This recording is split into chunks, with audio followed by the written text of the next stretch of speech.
আজকে রান্না করব পেঁয়াজ কলি দিয়ে চিংড়ি মাছ ভুনা। প্রথমে একটু তেল গরম করে নিলাম, তারপরে পেঁয়াজ কলিগুলো দিলাম। এখন চিংড়ি মাছগুলো দিব, লবণ দিব, হলুদ গুঁড়া, মরিচ গুঁড়া, জিরার গুঁড়া, কয়েকটা কাঁচামরিচ, একটু নেড়ে চেড়ে মিশিয়ে দিব।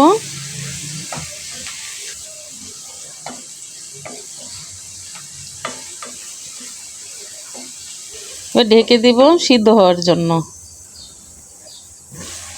আবারও একটু নেড়ে চেড়ে মিশিয়ে দিব। পানিটা শুকিয়ে যখন ভাজা ভাজা হয়ে যাবে তখনই রান্না হয়ে যাবে পেঁয়াজ কলি। একদম বুনা বুনা হয়ে গেছে। এখন আমি ধনিয়া পাতা উপরে ছিটিয়ে দিয়ে নামিয়ে গরম গরম ভাতের সাথে পরিবেশন করব চিংড়ি মাছ দিয়ে পেঁয়াজ কলি ভুনা। আপনাদের যাদের কাছে আমার এই রান্নাটা ভালো লাগছে অবশ্যই আমাকে একটা লাইক দিয়ে আমার সাথে থাকবেন। আল্লাহ হাফেজ।